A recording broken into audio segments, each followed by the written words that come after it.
What is up, guys? Welcome back to the Crimson Couch Podcast. It is just me today, though. I haven't done one of these in a long time, actually. Yeah, I don't know what happened, but we're back. Not going to be very long, but we're going to go over some things. Just to get the podcast going back up again. See where it goes from here. I'll be posting some clips on the Instagram and then posting some clips on my TikTok. So, yeah, let's get started. First thing in mind, obviously, is OU basketball. We got women's and men's.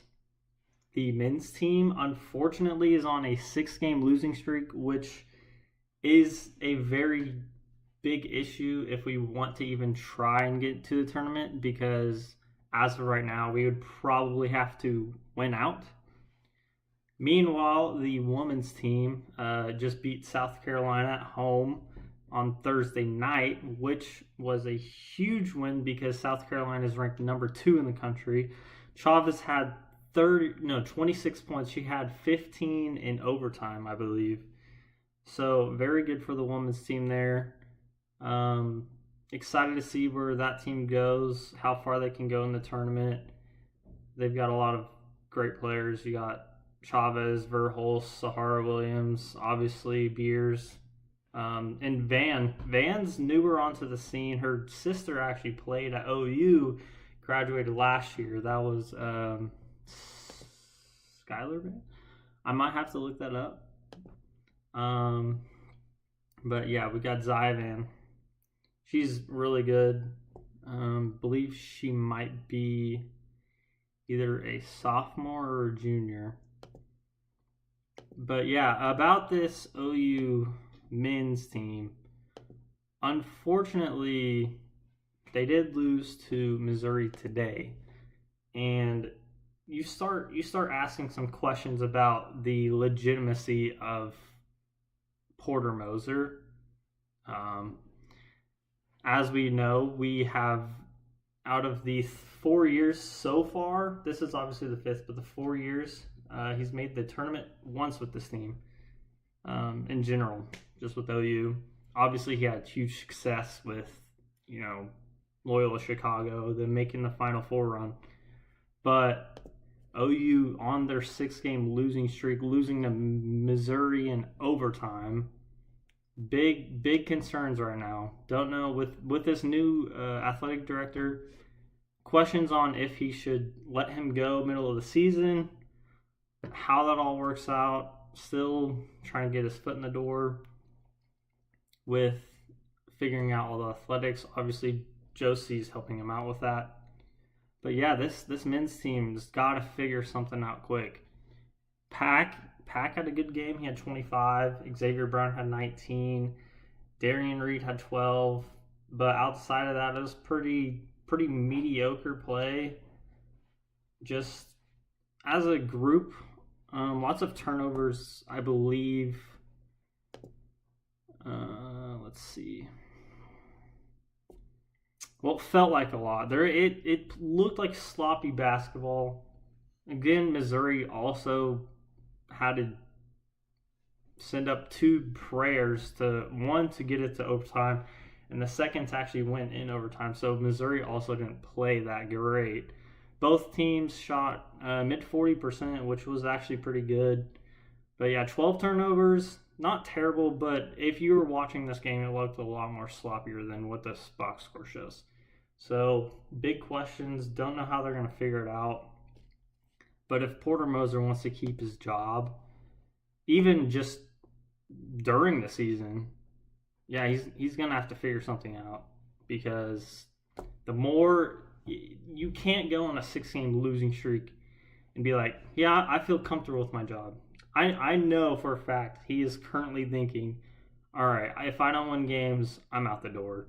So big issues there. Xavier Brown is actually leading in points for the season. He's been a real step up for this basketball team. Pack has taken more of a passing approach, getting more just use the SEC ball.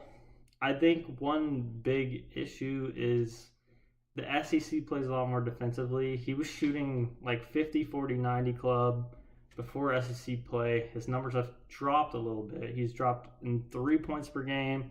His field goal percentage has dropped by 10%. His 3-point is still around that 40% range like he was before, but he was higher. He was around 45 to 48%, I believe, at the end of the non-conference season. And then his free throws, that doesn't really change. But he was shooting a little bit higher before SEC play, but that's not a big issue. Still shooting 84%. Yeah, Xavier Brown, what a grab he's been. Obviously he's a junior, so if he wants to stay around, he's more than welcome to. I don't know if he gets drafted this year. He could, but he would most likely go into the second round. But yeah, he's averaging 16 points per game, 3 rebounds, 3 assists, steal and a half. So he's continuing his numbers from his previous college, which was, I think, let's see, it was like St. Joseph's, I'm pretty sure, where he was actually a beast for that team and kind of their leading scorer. And sometimes you don't expect for mid-major programs where players come over from that team and continues on at a Power 4 division.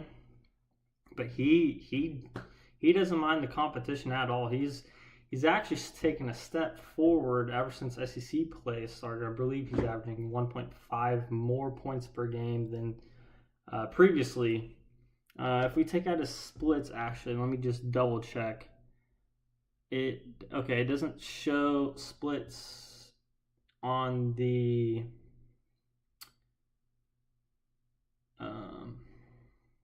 it doesn't show splits between non-conference and conference play. But I mean, he's been scoring like every game. Marquette, he didn't do great, but every other game he's done great. In the games he has played in SEC play, he's averaged 23, 13, 7, 24, 21, and 22. In Missouri game today, he had, I believe, 19, if I'm correct there. So he's really getting it going. Excited to see if he ends up coming back another year. I would imagine he does, or he transfers. The likelihood of transferring seems more and more with each game we lose, because if I'm a player for OU men's basketball, I would probably transfer out of there. Now, a lot of players nowadays, obviously with this NIL era, they're probably going to go to the place that gives them the most money. It's not more about, trying to go on a deep run in a tournament or, really building a legacy with a college. So, concerned on how many of our guys decide to come back. It's not looking likely, because OU's losing games, so that is already a big hitch on a lot of the players, because even though they're obviously chasing, or either they're going to get the most money or get most playing time, players still want to win games, right?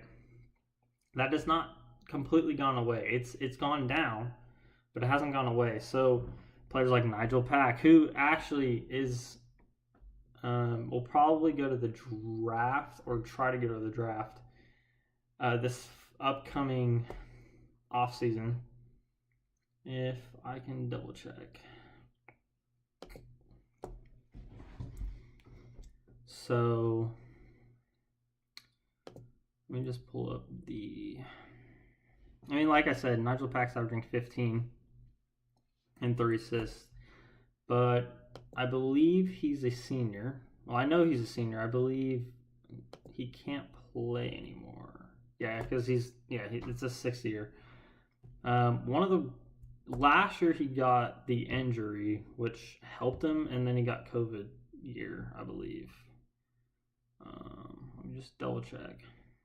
Yeah, I don't know. But yeah, he definitely got the injury year to bank off of. So Pack will not have any eligibility left, which is okay.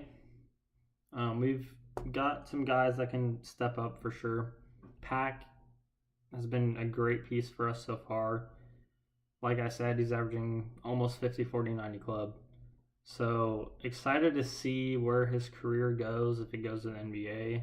Potentially, he is a smaller guard, so that doesn't really help in terms of staying in the league. He's 5'10". Not a lot of guys under 6 foot end up even making it to the league.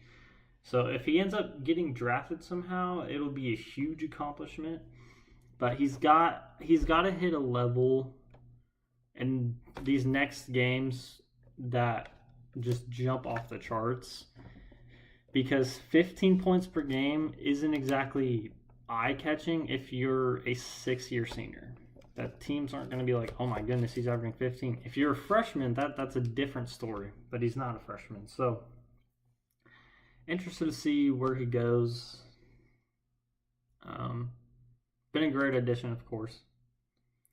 We also have Tay Davis, who has been a really great, transfer for us. Obviously, he came from Notre Dame, and if you watched any of the clips of him before coming to OU, where they were pulling up his highlights, like what I posted a clip of him transferring, and it was his highlights, and he just jumped off the charts in terms of film wise. Like his in-game dunking to his just physicality all around. He's been a huge force for being a forward for us, and obviously he's averaging 13 points per game, 6.5 rebounds, which is right up there with WiGi. And WiGi's been, I can talk all day about WiGi. He's been something else. But yeah, Tay Davis, he's been one heck of a inside threat just in general. He doesn't shoot the three really, which isn't a big issue. We've got shooters all around. Obviously, Xavier Brown, Nigel Pack, Qual Attack even. We have a 7-footer who can shoot threes lights out. Let me tell you, if there's one player I'm the most excited for in these next couple years or so, it's got to be Attack. I mean, he's been, oh my goodness. I have gone to some games this year and watched him play.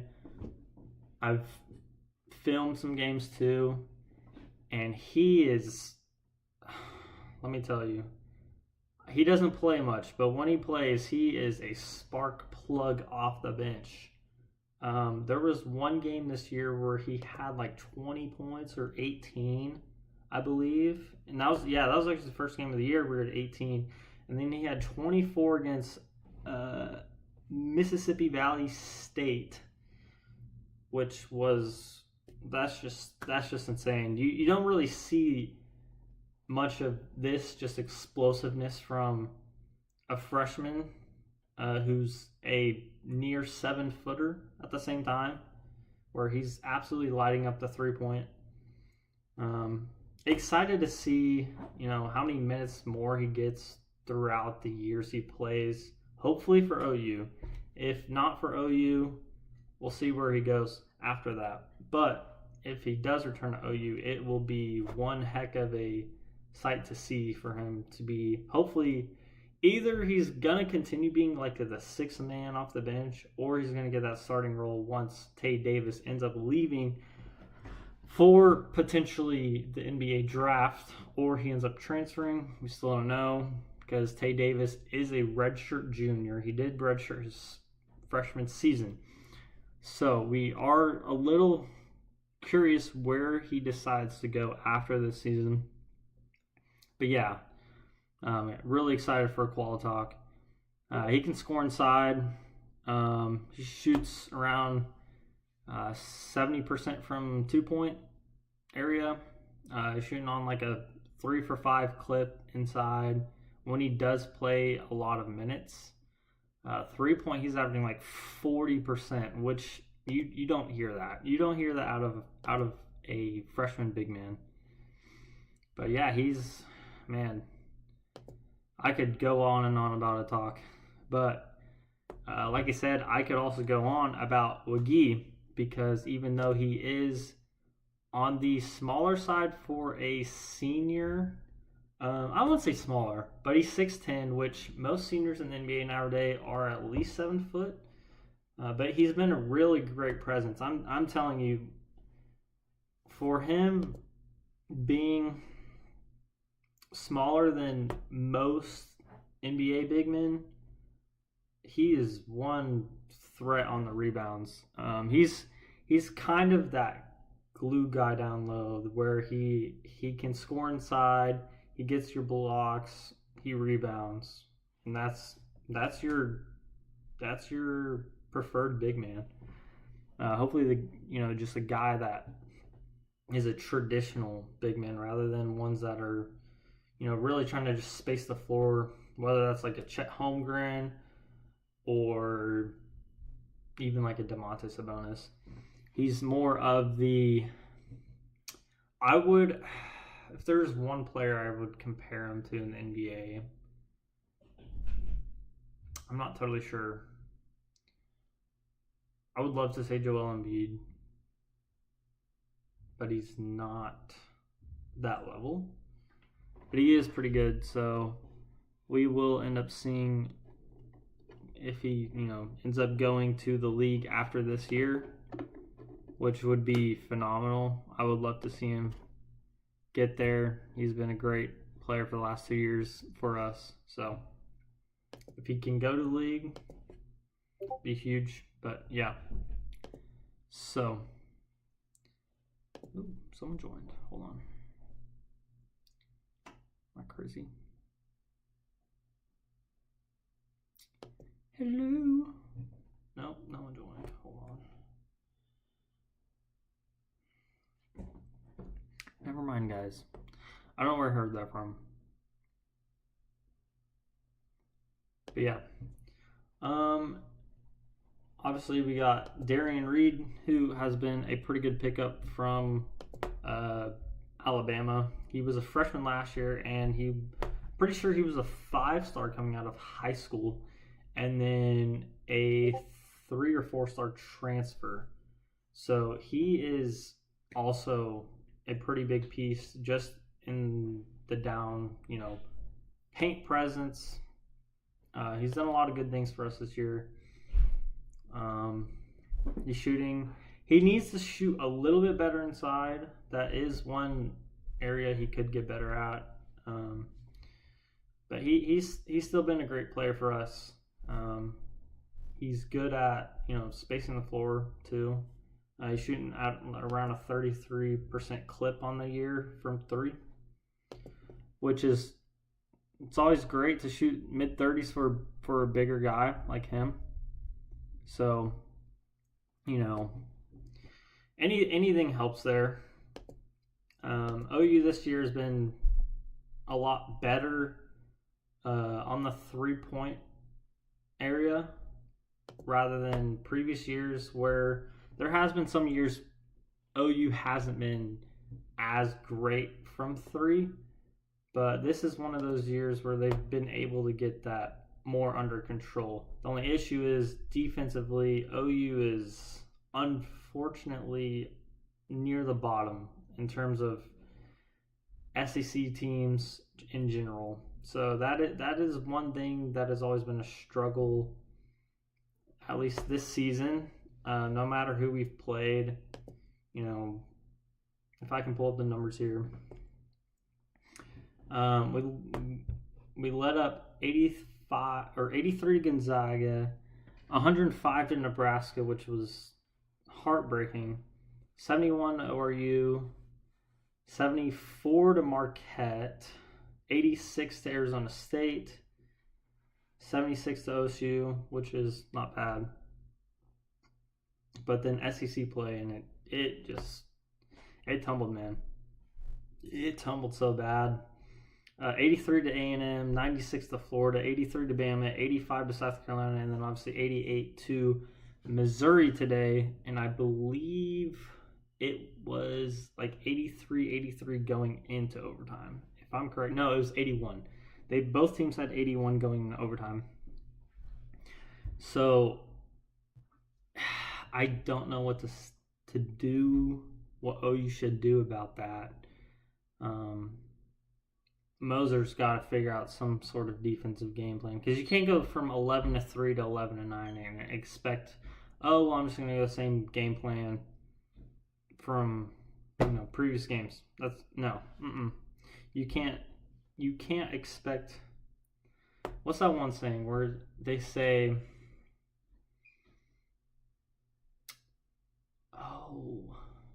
it's a quote.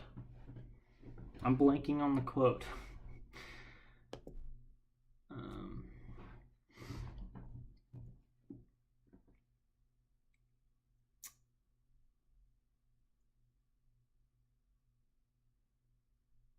Oh yeah, it was. So with Moser, losing these 6 games in a row, you can't be Moser and being like opening a new book and expecting a different story with this game plan, because it hasn't worked in the past few games. And then you come to this today and you don't really have that great game plan that you've been able to come up with, and you're continuing to run with it. You can't have a successful team if there's something that you continue to do that is constantly failing a team. And that has been an issue what Porter Moser's done. So if he can't figure out a positive game plan to get this, like I said before, he will get fired.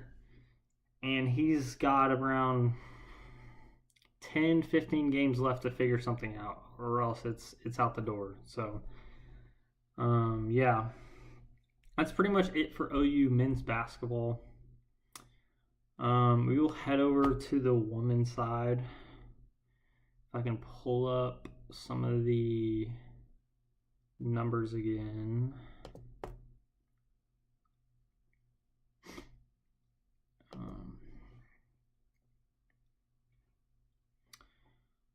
So yeah, with women's basketball, obviously, big win versus South Carolina. Chavez is averaging 19 points per game as a freshman. She started off the year a little slow, and the previous games before this, like the last 3 games, she was shooting at a pretty low percentage-wise efficiency. But today, obviously, Thursday, she was able to get that under control. And, she hit overtime, and she just really locked in. She has that mentality of never give up. And I think that is one thing that obviously has separated her from her previous, class of incoming freshmen. That's why she was the number 1 player in the country. She's able to handle moments a lot better than anyone else, whether that's through like a shooting slump. Obviously today, that didn't affect her at all. She was able to go into overtime, drop 15 points, and lead OU to a very strong victory over the number 2 team in the country. So, Reagan Beers, obviously, 16 points per game on 60% shooting. She's an inside threat like no other. 16 and 11 in a block. I mean, she is the best traditional. Well, do they say big man? But it's different. It's woman. She's more on the traditional side of being a center where all they do, they score inside, they get rebounds and blocks. And that is all she needs to do. She doesn't need to space the floor. They don't ever ask her to. She'll shoot a 3 maybe every once in a few games just for fun. But I'm telling you, Reagan Beers has been a fan favorite ever since she stepped foot at OU. from last year and then this year. I mean, she's just amazing. I mean, you couldn't really ask for much else for her to do, and she's just been one of those players that has been like whenever you need someone in big moments outside of Chavez, just pass the ball to Beers inside, let her score. Pretty easy buckets for her. She averages around 60% from the field goal.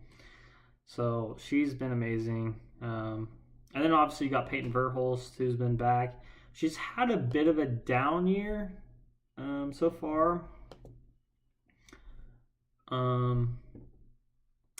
Don't know what exactly it's been because she was averaging around 15 points per game on a little bit higher efficiency, especially from three. But I trust in her that she'll be able to get this under control. Yeah, I'm just not exactly all knowing what it specifically is. Sometimes with players, there might not even be a specific issue. It could just be one of those things where they're just a little bit in a shooting slump. That happens. I haven't pinpointed anything out about her game this year that has caused that sort of slight decrease in efficiency. Obviously, points would make sense because Chavez has been able to take over the reins of, just being someone that takes the edge off.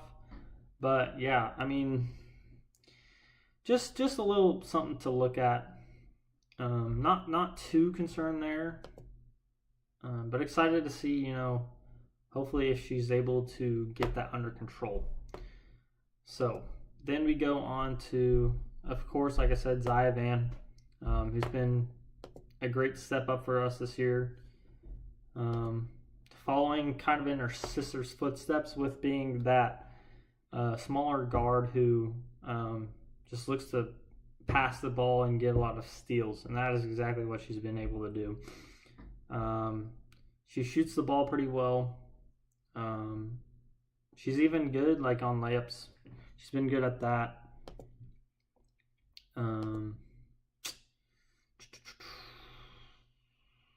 Yeah. Not a whole lot that she's been having to do with obviously Chavez being kind of our typical leader. Chavez has been the one kind of with the ball coming up the court. Obviously on the depth chart it shows Zaya Van at point guard, but Chavez is really the main ball handler here. And then you got Sahara Williams, who's been a pretty good step up for she's a junior at OU. She's played pretty decent in the past, and then this year she's taken more of a slightly larger role with being the extra big down low with obviously Reagan Beers. So very excited to see how she's been able to just make an impact down low, whether that's through rebounds, especially. That's a huge step up. She's averaged 3 extra rebounds per game. She's averaged more blocks. She's gotten more minutes though in general. That's a big thing, and sometimes you don't see an increase in everything with players that end up getting more minutes. Sometimes their efficiency decreases, but Sahara Williams has actually increased her field goal percentage by 5 from last year. Now her 3-point percentage has decreased, but that's okay because we still have, of course, Chavez and Van and Verhulst, who are the main 3-point shooters on the team. So Sahara Williams hasn't been asked to shoot the ball a whole lot. Now she shoots around 2 threes a game. Usually she only shoots if she's wide open. So if she can get that 3-point percentage up, she has one bright future in the league. And very excited to see how the rest of her career goes. Obviously, she's going to have another year after this. But yeah, just in general, this basketball team, man, usually in the past, we haven't seen OU basketball been this much of a threat to the rest of the NCAA. Usually they've been teetering around first round exit or somewhere around there. But last year, obviously, they got to the Elite Eight, played against UConn. Very tough. Obviously, UConn ended up winning the Natty, with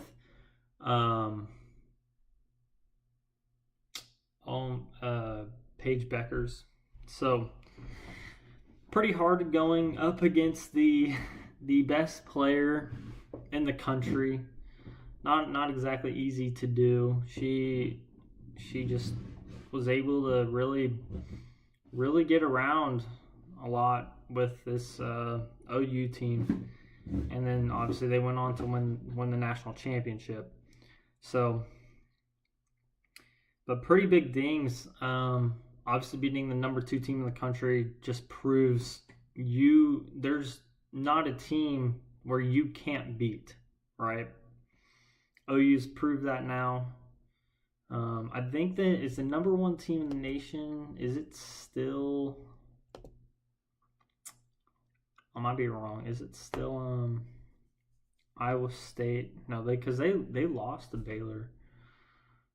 They were around number 1. I might be wrong on that.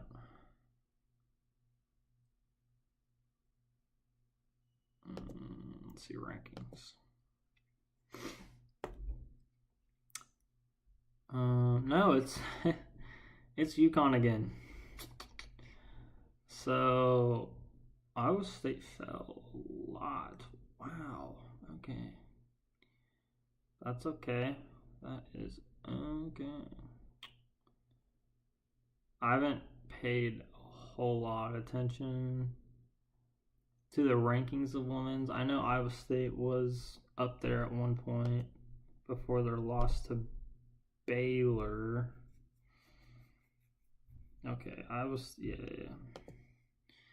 So Iowa State, yeah, they just went on a losing streak. I did not see that at all. They were undefeated though.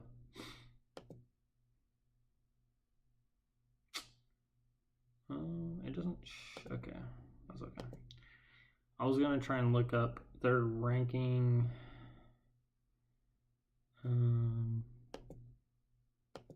Yeah, week 10, they just fell off a cliff.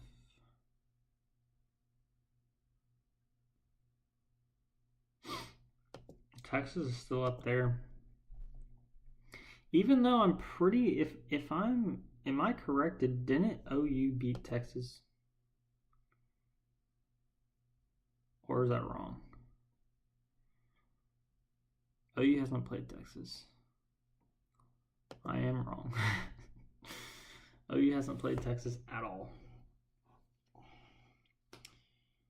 But yeah, a lot of bright spots for this OU women's basketball team. Excited to see, because Chavez, she, as a freshman, she's just been insane. And, think about it, with women's basketball, college-wise, they have 4 years before going to the league. And the fact that OU gets to have her for 3 more years potentially after this is a very big positive thing to just, look forward. Even if we end up not winning this year, if for some reason we lose maybe like Sweet 16 or Elite 8, most of OU fans are projecting this team could go to the Final Four, which feels very reasonable. Obviously, OU is around top 10 in the nation. They did take that slump before the South Carolina, so they did drop back a little bit, but they are a top 10 level team. So Final Four is definitely a real possibility. Elite 8 seems the most realistic. Seems pretty likely to happen, just because the skill around the squad, all the talent, just puts them in that category where you can have, some of your players have a slump, but then the other talented players on your team are able to step up. And obviously with a player like Chavez, you have someone who is a great leader that she's been able to be.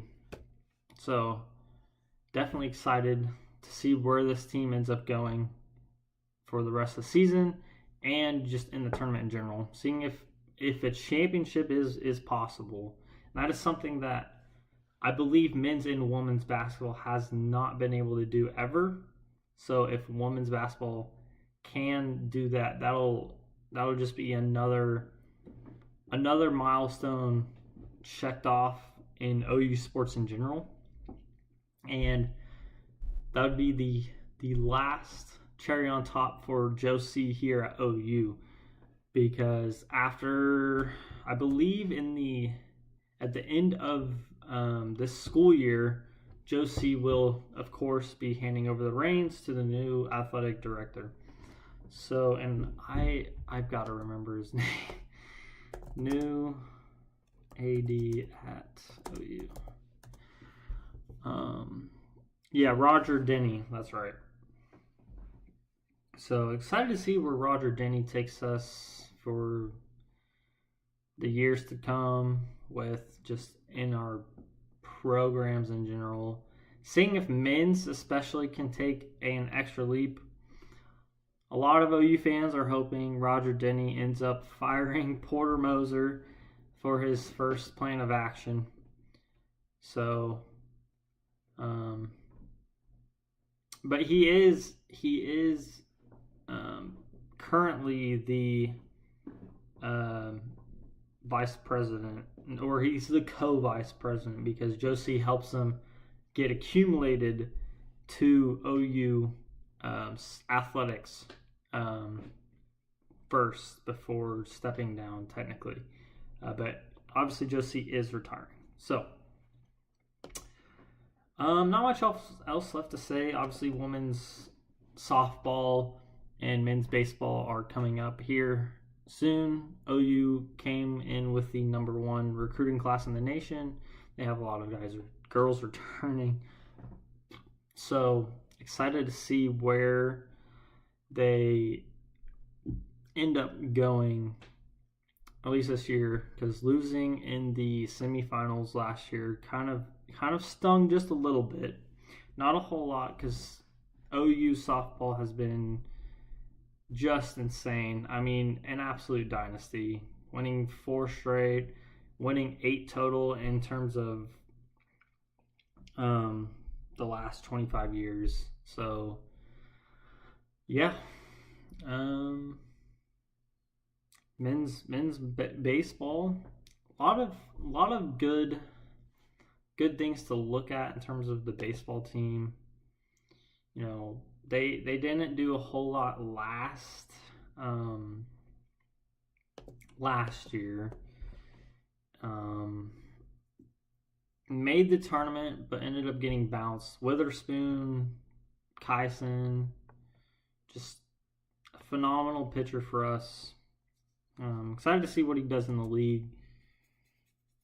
But let me look up the OU baseball roster.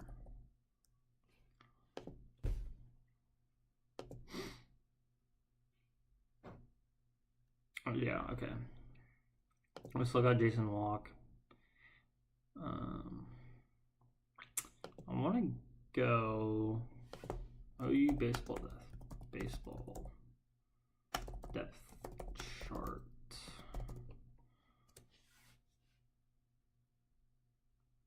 If there is one. There might not be one yet. Okay. I found it. Nope, that is football. Actually, I could go into that.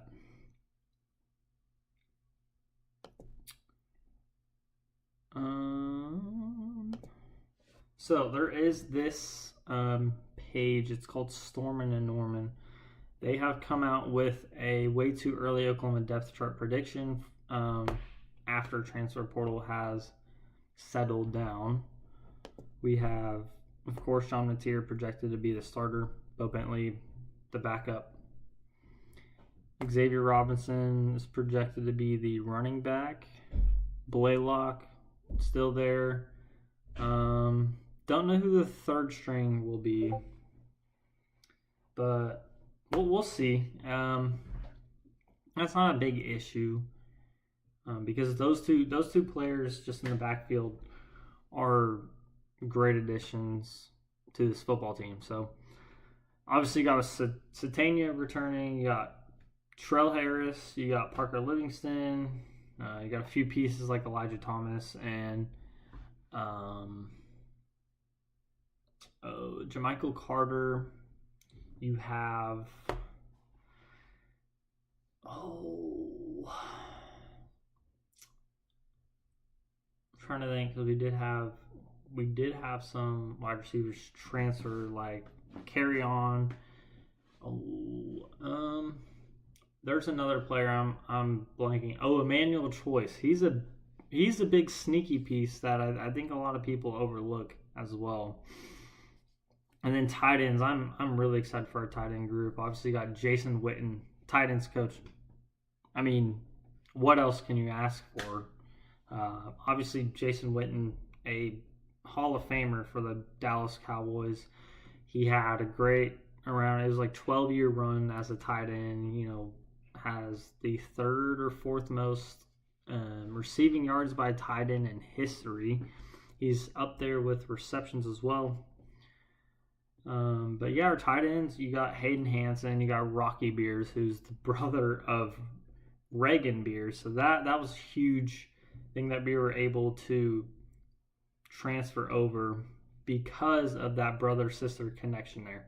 So that will be a huge thing to just look forward to because in the previous years, Joe John Finley, not exactly it as a coach, and we haven't had that player tight end wise that has been able to just really be a spark. Obviously, Kanak was able to be a great player last year, but not a whole lot, in terms of being able to grow players, whether that's through, each year. We haven't seen that in a while since Mark Andrews. So excited to see where that ends up going. Offensive line still pretty much the same. We have Fasusi again, Eddie Pierre, Heath Ozeta. Center is going to be a little questionable. We have Jake Makula as projected starter, and then Ryan Fauji, and then Peyton Joseph for the right guard and right tackle potentially. Obviously, defensive-wise, still pretty strong. You got Taylor Wine, David Stone, Jaden Jackson, PJ, all great. I mean, you don't usually see year after year where a defensive line is able to just come back with either the same or even stronger. And that has been one of the greatest things that that Venables has been able to do for this football team, bringing his Clemson defensive, mindset to this football team, because previous years we have seen where, we go for straight offense with Lincoln Riley. You had Baker Mayfield, Kyler Murray, Jalen Hurts years where focus was all offense. And offense does not win championships on its own. You need a strong defense. And actually, most of the time, you don't even need a superstar offense to win a championship. You saw that with Indiana. Now, they had a good offense for sure. Fernando Mendoza was the Heisman. Who was their tight end? I forgot his name. I'm blanking. But their defense was top 3 in the nation. And, they ended up going undefeated. And their offense, I mean, it was higher up, but it wasn't top 10. I probably wasn't even top 15. It was probably like top 20, top 25 in terms of points per game. OU, they ended up going to the playoffs. Their defense was top 3 in the nation in terms of just combined stats. Offense was actually closer to like 80, but they made the playoffs. So just a big key to hone in on there with Venables, him, deciding to lead this team. So yeah, excited to see this upcoming season. Obviously, a few teams to watch out for. You got Georgia, of course, Texas every year, and that's always a huge game. Obviously, 3 out of the last 4 years, OU hasn't been able to score a touchdown and lost those games as well. So OU's hopefully trying to trend upward in terms of that. So lots of good things to see out of this upcoming OU team. Projections are likely to be around the 10-2 range, maybe even 11-1, depending on how that Texas game goes. Georgia's the most likely that people have projected for OU to lose. Obviously, Georgia, a top 5 team almost every year. And this year, they were top 5. They ended up going to the quarterfinals. They lost to Ole Miss, which Ole Miss was, I'm telling you, if there's one team that really, defined, it's the players bond that really, has a great team effect rather than just the coach. It is Ole Miss, because with Lane Kiffin leaving, a lot of people had these, Ole Miss, maybe even losing to Tulane first round. Now, most people had them beating Tulane, but nobody had them beating Georgia. I don't say nobody. Most people didn't have them beating Georgia. They did. They shocked some people, man. They shocked some people because Georgia had a lot of high hopes. I mean, they were one of the favorites. Some people had them winning the Natty. So, yeah, a lot of good things to see from this OU football team next year. Hopefully, running it back to the playoffs, maybe even going deeper than just first round. So, that is one thing that has unfortunately been a cripple to OU when it comes to playoffs. They just can't seem to get it done when in the big time games. In terms of the playoffs, first year of the playoffs that came, they lost to Clemson, and then they lost to Georgia in an absolute heartbreak. Then Alabama in 2018. Then LSU was just kind of it stripped away OU's identity for the next few years in terms of being an absolute powerhouse. It was kind of after that game, a lot of fans ended up just having